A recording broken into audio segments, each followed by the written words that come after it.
하나님 말씀 사도행전 8장 1절에서 8절의 말씀 함께 합독합니다. 시작. 사울은 그가 죽임당함을 마땅히 여기더라. 그나라의 예루살렘에 있는 교회에 큰 박해가 있어 사도 외에는 다 유대와 사마리아 모든 땅으로 흩어지니라. 경건한 사람들이 스데반을 장사하고 위하여 크게 울더라. 사울이 교회를 잔멸할새 각 집에 들어가 남녀를 끌어다가 옥에 넘기니라. 그 흩어진 사람들이 두루 다니며 복음의 말씀을 전할새 빌립이 사마리아 성에 내려가 그리스도를 백성에게 전파하니 무리가 빌립의 말도 듣고 행하는 표적도 보고 한 마음으로 그가 하는 말을 따르더라. 많은 사람에게 붙었던 더러운 귀신들이 크게 소리를 지르며 나가고 또 많은 중풍병자와 못 걷는 사람이 나으니 그 성에 큰 기쁨이 있더라. 아멘. 아멘. 할렐루야. 이 아침에 하나님의 사랑하심과 은혜가 저와 여러분 가운데 함께하는 줄 믿습니다. 오늘 말씀의 제목은 다시 교회라는 주제로 흩어진 복음씨 사마리아에 떨어지다 라는 제목으로 말씀을 전합니다. 우리가 이제 사도행전 8장의 말씀에 이제 들어와 있는데요. 사도행전 8장부터 12장까지는 사도행전의 2부라고 이야기할 수 있어요. 사도행전 1장 8절에 이런 말씀이 있었죠. 오직 성령이 너희에게 임하시면 너희가 권능을 받고 예루살렘과 유대와 사마리아와 땅끝까지 이르러 내 증인이 되리라 하시니라. 여러분, 이 말씀을 우리가 마음에 새기고 사도행전을 볼 필요가 있습니다. 사도행전은 사도들의 행적을 기록한 동시에 성령의 역사를 기록하고 있는데, 성령이 임하여질 때 그들은 증인이 되어지는데 곧 예수의 증인, 부활의 증인. 그래서 그들은 예루살렘 그리고 유대, 나아가 사마리아 땅끝으로 나아가 그리스도의 증인, 복음의 증인이 되어질 것을 이야기해주고 있습니다.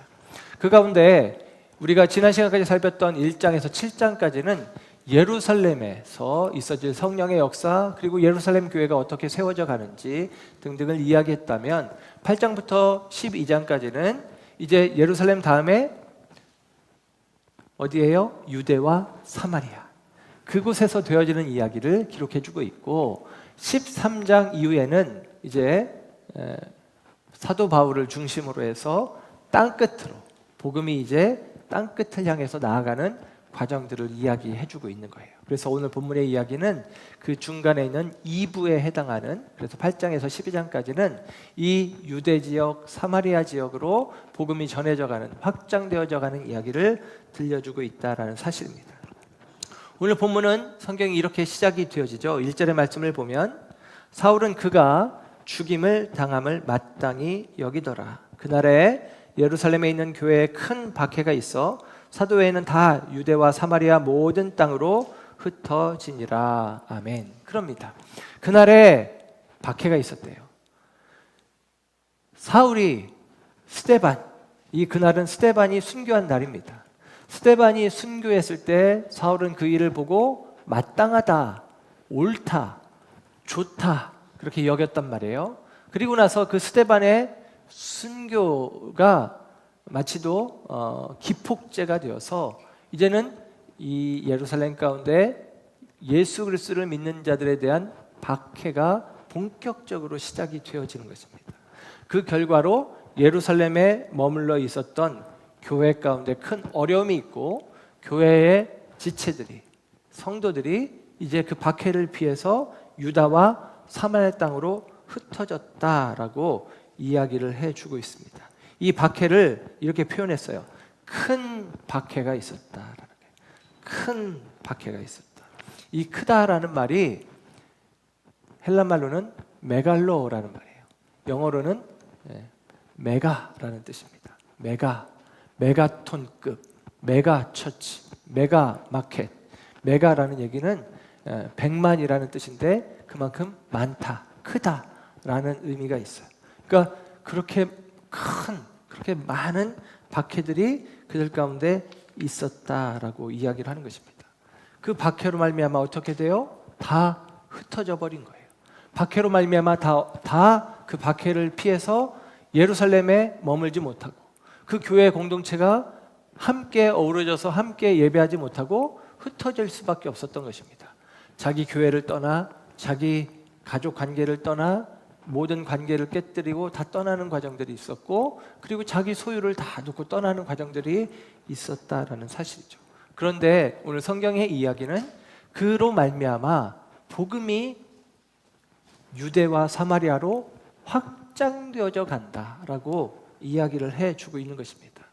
박해를 당한 일은 불행한 일인데 그 박해가 오히려 전화위복이라고 이야기하죠. 우리말에는 그 과정을 통해서 복이 되어지는 일들이 복음의 확장이 되어지는 일들이 있다라고 우리에게 이야기를 해주고 있습니다. 우리가 잘 아는 말씀이 있죠. 로마서 8장 28절 말씀. 로마서 8장 28절 우리가 알거니와 하나님을 사랑하는 자 곧 그 뜻대로 부르심을 입은 자들에게는 모든 것이 합력하여 선을 이루느니라. 아멘. 여러분 이 말씀은 우리가 자칫 잘못 생각하면 합력하여 선을 이룬다라는 말을 힘을 모아서 선한 일을 우리가 함께 해야 됩니다라고 생각할 수 있는 표현 같아요. 그런데 성경은 전혀 그 의미를 이야기하지 않습니다. 우리가 힘을 모아서 선한 일을 하나님이 기뻐하시는 일을 교회가 마땅히 해야 될 일을 해야 되겠죠. 이거는 이 성경 구절이 아니어도 우리에게 마땅하고 다른 성경 구절로 설명할 수가 있어요. 그러나 로마서 8장 28절은 그 이야기를 하는 게 아닙니다. 우리가 알거니와 하나님의 사랑하심을 입은 자들 그 모든 자들에게는 하나님께서 행하시는 그 모든 일들이 선이 되어진다는 거예요. 그러니까 하나님께서 우리가 당하는 일들, 우리가 겪는 일들 때로는 그것 가운데 오늘 본문처럼 박해를 당하는 일이든지 어려움을 당하는 일이든지 개인의 일이라고 한다면 실패를 경험하거나 질병을 만나거나 친구들을 잃어버리거나 하는 일들이 있을 때에 그 모든 일들이 내게 선이 되어질 것이라는 거예요. 그 모든 일들의 결과는 결국에는 하나님의 뜻을 이루어 간다는 것입니다. 어떤 분이 이렇게 이제 이 본문을 가지고 설교를 하는데 설교 제목이 그렇더라고요. 섭섭하게 하시는 하나님이 아니라 섭리하시는 하나님이다. 이렇게 이야기를 한 거예요. 고난을 만나고 어려움을 당하면 섭섭한 마음이 들고 힘든 마음이 드는데 그런데 그것은 하나님이 섭리하시는 과정 가운데 있다라고 이해를 해야 된다는 거죠. 사랑하는 여러분, 하나님께서 우리 가운데서 합력하여 모든 일들을 하나님께서 다 이렇게 조성하셔서 그 일들로 우리 가운데 선한 일을 이루어 가신다는 사실을 믿으시기를 주님의 이름으로 축복합니다. 오늘 그 핍박의 날에 그 교회를 향한 핍박이 있는 날에 오늘 본문에는 네 가지 정도의 부류의 사람들이 등장을 합니다. 첫째는 이 핍박의 주체가 되고 있는 사울이라는 사람, 우리가 잘 알고 있는 그 바울이죠. 그리고 스데반을 위해서 죽은 스데반을 위해서 장사 지내는 경건한 사람들, 그리고 예루살렘에 박해가 임했지만 그 예루살렘을 떠나지 않고 머물러 있는 사도들과 그리고 박해를 피해서 떠나버린 크리스찬들, 그리스도인들을 볼 수가 있습니다.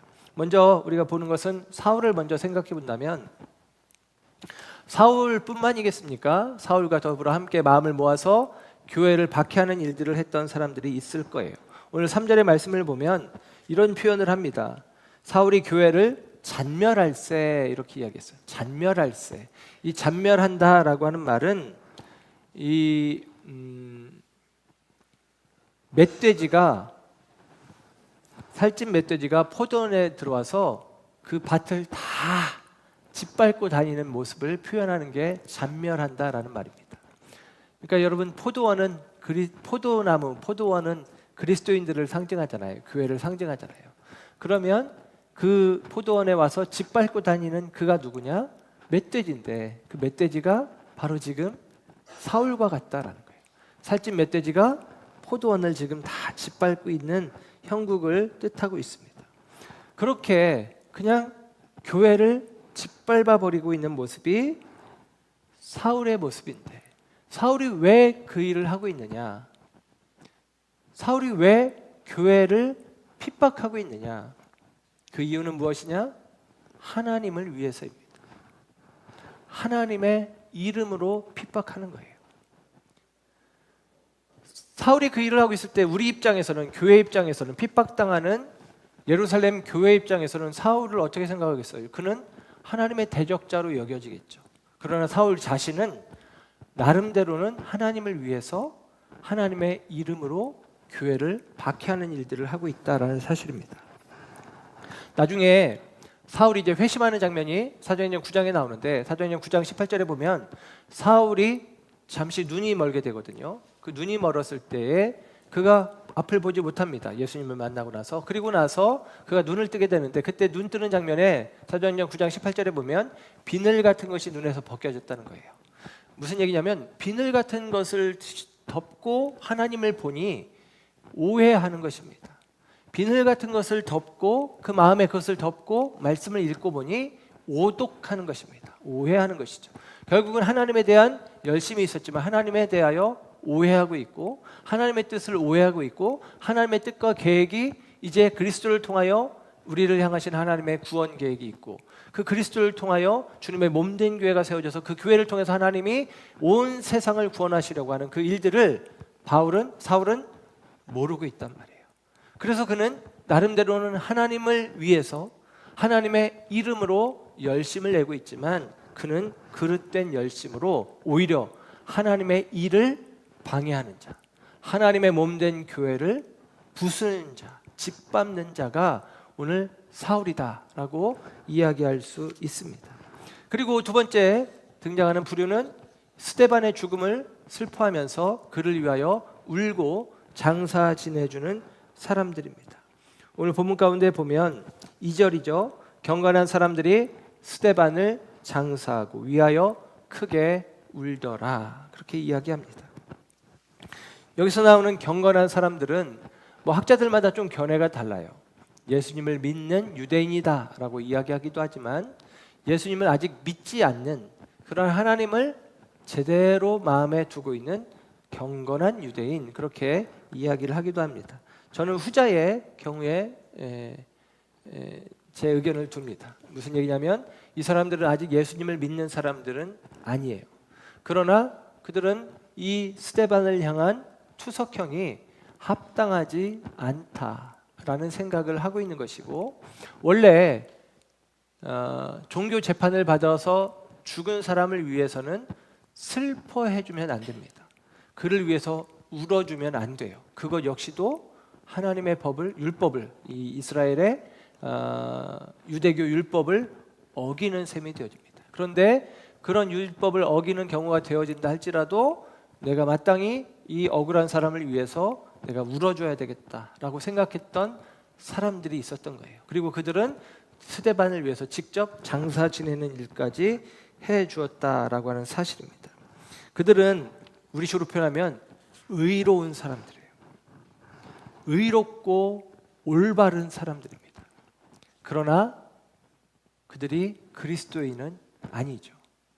성경학자들의 기대로는 이 사람들이 훗날 예루살렘 교회가 회복되어질 때 예수님을 믿게 되었을 것이다 라고 짐작을 해요. 그러니까 이들은 그래도 바른 생각, 바른 마음을 가지고, 우리식으로 표현하면 바른 생각, 바른 마음을 가진 사람들이 옳음을 쫓아갈 때, 그리고 신앙적인 생명됨을 쫓아갈 때 그들을 표현하는 표현이 구도자라는 표현을 씁니다. 그러니까 구도자의 마음을 가지고 있기 때문에, 도를 구하는 마음이 있었기 때문에 나중에는 그리스도의 도를 그들이 받아들였을 것이다. 십자가의 도를 그들이 받아들였을 것이다 라고 짐작을 합니다. 그러나 현재 그들의 모습은 그리스도인은 아니죠. 여러분, 세상에도 그런 사람들 많이 있습니다. 교회 다니는 사람들보다 더 경건하고 또 착하고 의롭고 그리고 어려운 사람들을 아끼는 그런 마음을 가진 사람들이 세상에 있기도 합니다. 그러나 그들 가운데 예수 그리스도를 만나는 경험이 없다면, 그들이 아무리 정의로운 일들을 행하고 있다 할지라도 그들이 예수 그리스도를 알고 있지 않다라고 한다면 그들 가운데는 생명의 역사를 나타내지 못하는 것이죠. 그들이 옳은 일을 하고 있지만 그 일들 속에 생명된 역사, 생명된 결과, 생명된 열매들을 맺지 못한다라는 사실입니다. 오늘 세 번째 부류는 이런 사람들이에요. 사도들입니다. 오늘 본문 가운데 보면 1절에 이렇게 표현을 합니다. 그날에 예루살렘에 있는 교회에 큰 박해가 있어 사도 외에는 다 유대와 사마리아 모든 땅으로 흩어지니라. 바꿔 말하면 사도들은 어떻게 했느냐? 큰 박해가 있었음에도 불구하고 예루살렘에 머물러 있었다라는 사실입니다.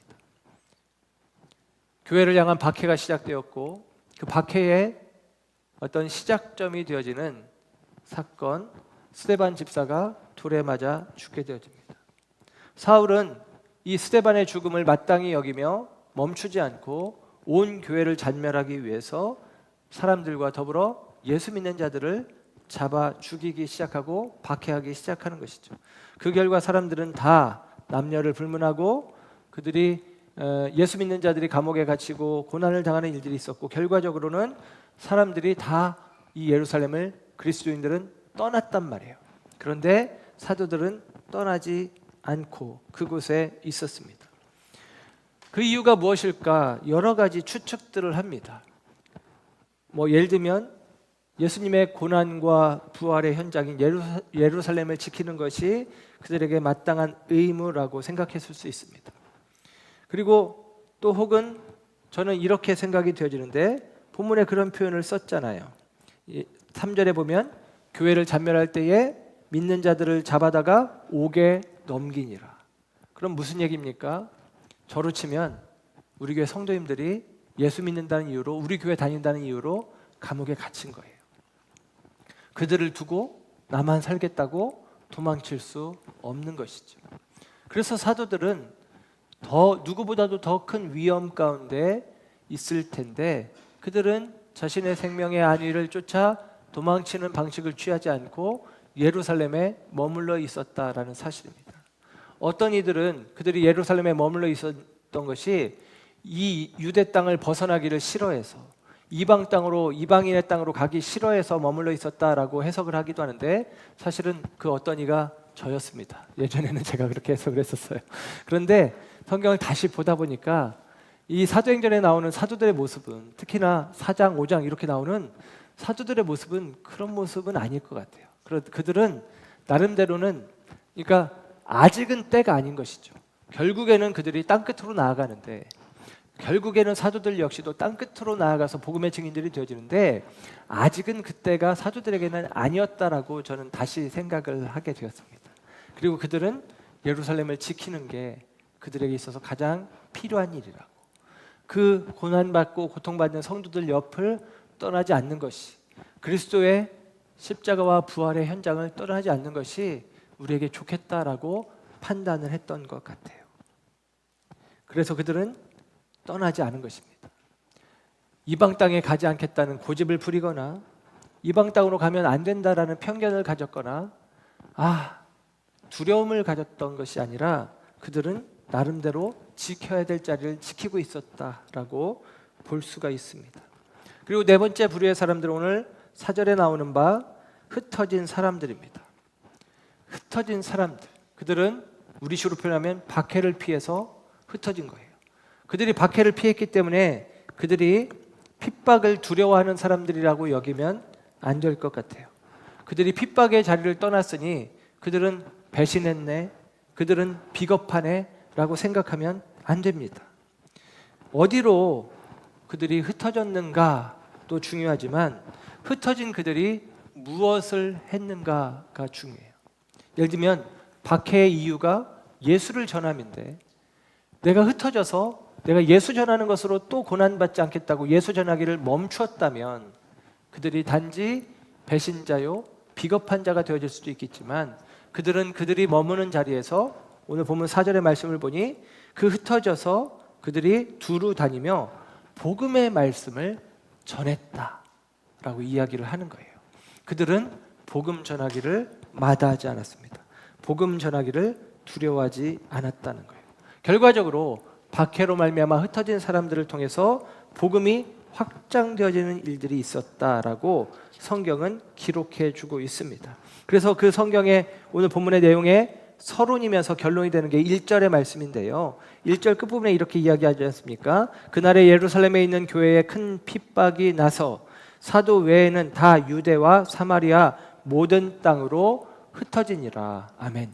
서론에서 이야기했듯이 예루살렘과 유대와 사마리아와 땅 끝까지 이르러 내 증인이 되리라 했었는데, 주님 말씀하셨는데 성령이 그들 가운데 임했지만 그 복음이 예루살렘 안에 마치도 좀 갇혀 있는 듯, 고여 있는 듯, 머물러 있는 듯, 묶여 있는 듯 한 모양이 있었단 말이에요.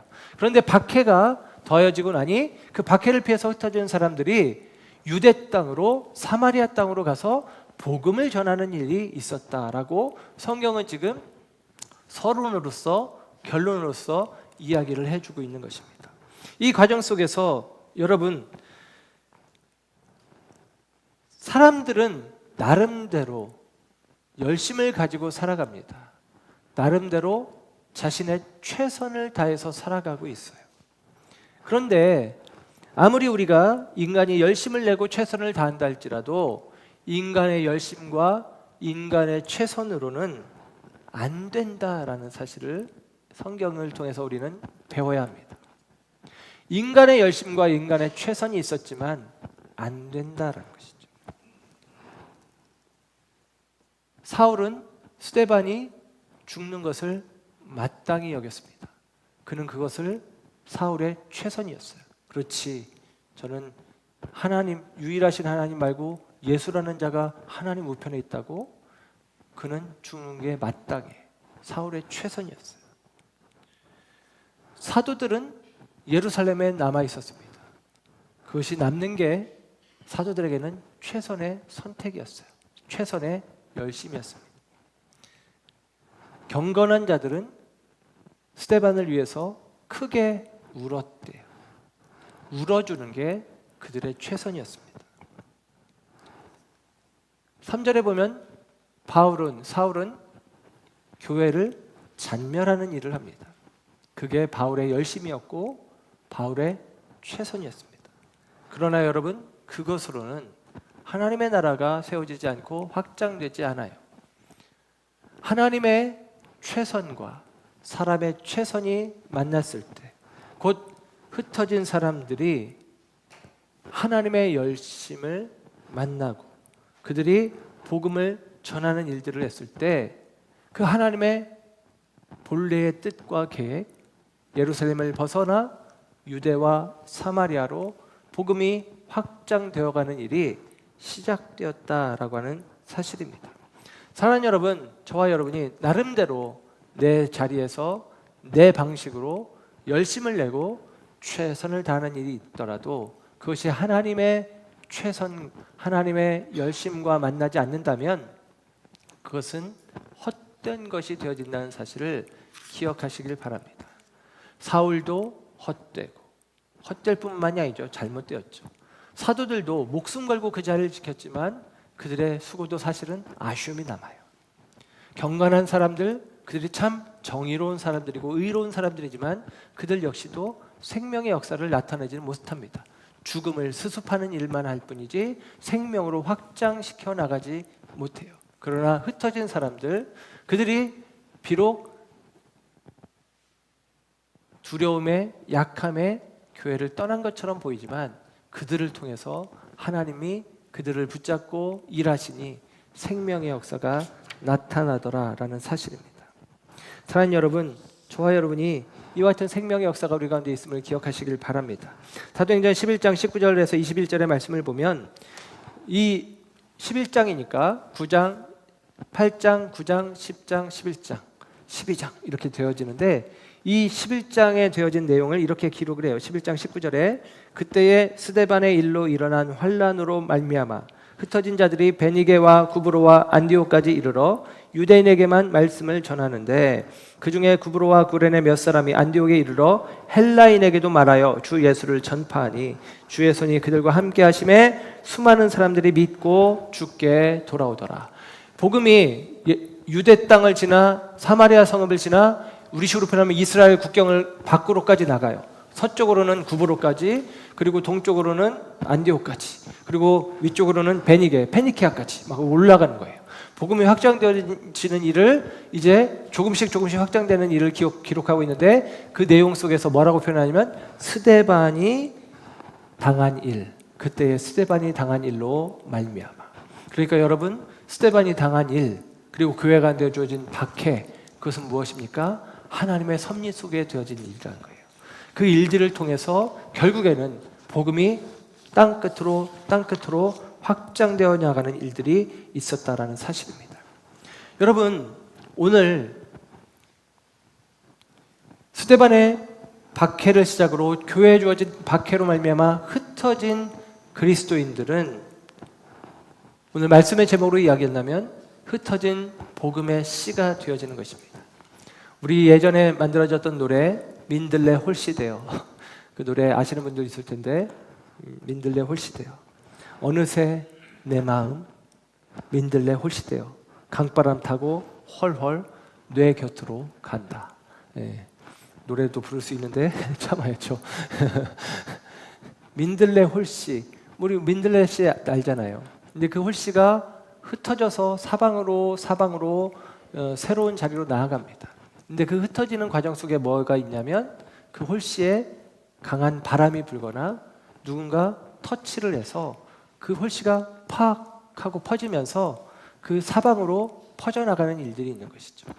이 예루살렘 교회에 큰 박해가 있어서 그 박해로 말미암아 퍽 하고 퍼져나가며 사방으로 복음의 씨가 퍼져나가기 시작했다라는 사실입니다. 오늘 본문 속에 보면 4절에 그 흩어진 사람들이라고 하는데, 이 흩어졌다라는 말이 헬란 말로는 디아스페이로라는 말이에요. 디아스포라 유대인, 그런 얘기 들어보셨는지 모르겠는데, 디아스포라 유대인이라는 말은 흩어진 유대인이라는 말이에요. 흩어진 유대인. 그래서 예루살렘에 있는 유대인들을 그냥 유대인이라고 하고, 사울이나 혹은 이 이방 교회에서 사역했던 이 헬라파 유대인들을 디아스포라 유대인이라고 합니다. 우리식으로 표현하면 재외동포인 거죠. 재외동포인데 한국 사람이잖아요. 근데 다른 나라에 가서 사는 사람들, 그런 사람들 재외동포라고 하는데, 재외동포를 디아스포라라고 이야기할 수 있는 거예요. 그래서 디아스포라라는 말이 이제 여기서 나오게 되어지는데, 흩어진 유대인이라는 뜻입니다. 그런데 이 디아스포라라는 말이 어디에서 나오는 말이냐면, 마태복음 13장의 천국 비유에 보면 씨 뿌리는 비유에 나오는 표현이에요.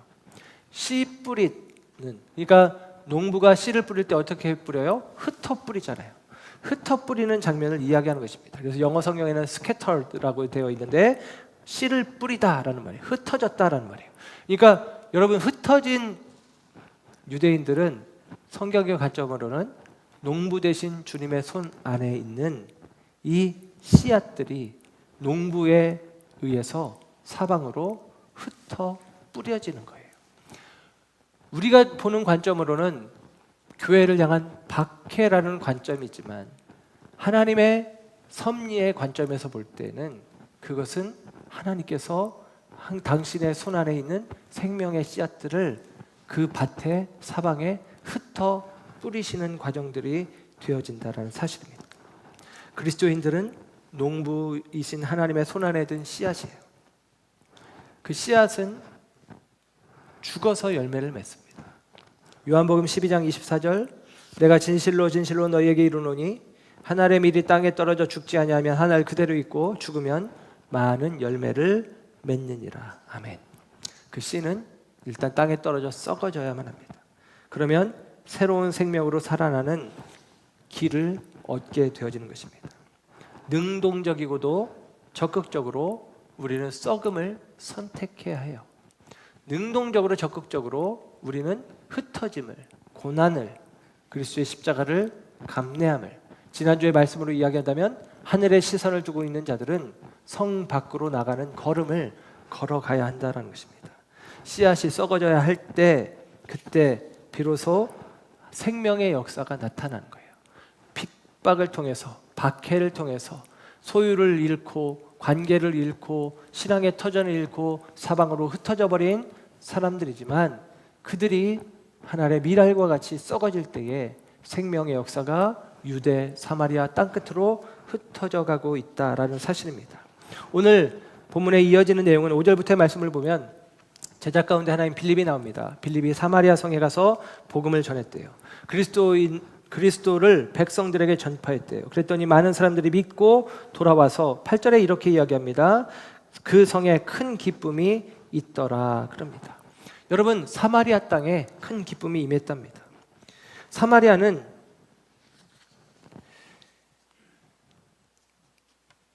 BC 721년, 예수님이 이 땅에 오시기 전에 700여 년 전에 아수르에 의해서 멸망당했어요. 그리고 아수르의 왕이었던 사르곤 대왕은 이 사마리아 지역에 있는 사람들을 다른 지역으로 보냅니다. 이주 정책을 편 거예요. 그리고 다른 이방 나라의 사람들을 사마리아에 와서 살게 합니다. 그러니까 자연스럽게 피가 섞이기 시작하죠. 혼혈 정책을 썼습니다. 그래서 유대인들은, 이 유대 땅에 있었던 유대인들은 사마리아 지역에 있는 사람들을 경멸했어요. 이스라엘 사람으로 취급하지 않았고 심지어는 사람 취급도 안 합니다. 개처럼 여기는 마음들이 있었어요. 요한복음 4장에 보면 예수님이 사마리아 성 수가성 우물가의 여인을 만나주시고 그를 구원하시는 장면이 나오는데, 예수님과 이 여인이 대화를 시작할 때 이 여인이 이렇게 이야기를 합니다. 요한복음 4장 9절에 사마리아 여자가 이르되 당신은 유대인으로서 어찌하여 사마리아 여자인 나에게 물을 달라 하나이까 하니 이는 유대인이 사마리아인과 상종하지 아니함이로라. 유대인은 사마리아 사람과 상종하지도 않아요. 상종하는 일도 없었어요. 그런데 그 사마리아 땅에 복음이 전해지는 것입니다. 예수님이 말씀하셨던 대로 성령이 임하시면 예루살렘, 유대, 사마리아와 땅 끝까지 이르러 증인이 될 것이다 라는 것이죠. 여러분, 그 사마리아는 상종할 수 없는 사람들의 땅이었어요. 그 사마리아는 거룩을 상실한 땅이었어요. 사마리아 사람들을 돼지 취급합니다. 성경에는 돼지에게 진주를 주면 헛되다라는 거예요. 유대인들은 사마리아의 복음을 전하는 것은 돼지에게 진주를 주는 것처럼 헛되다라고 생각했단 말이에요. 그런데 하나님의 뜻은 그렇지 않죠. 그들에게도 복음이 필요했고 그 복음이 사마리아 성에 전파되는 거예요. 하나님께서 당신의 손안에 원조 씨앗이라고 할까요? 한 생명의 씨를 갖고 계셨습니다. 그리고 그 생명의 씨를 흩으셨어요. 그곳이 어디냐? 이 땅이죠. 하나님이 이 땅에 예수 그리스도를 성육신하셔서, 성육신은 예수님의 입장에서는 죽어지는 거예요. 예수님이 한 알의 밀알이 되어지는 것입니다. 그래서 사마리아 성처럼 진리를 알지 못하고 거룩을 상실한 돼지와 같은 삶을 사는 저와 여러분의 인생 속에 하나님께서 예수님을 흩뿌리신 것입니다. 그리고 예수님은 성육신에서 이 땅에 오셔서 우리가 아는 것처럼 그 씨앗의 목적을 따라 십자가에서 죽으셨고요. 그 결과 하나님과 우리는 상종치도 못할 존재, 거룩한 하나님과 죄인된 백성인 우리들이 하나님과의 관계 속에서 깨어진 관계 속에 예수님이 화목제물이 되어주셨다라는 사실입니다.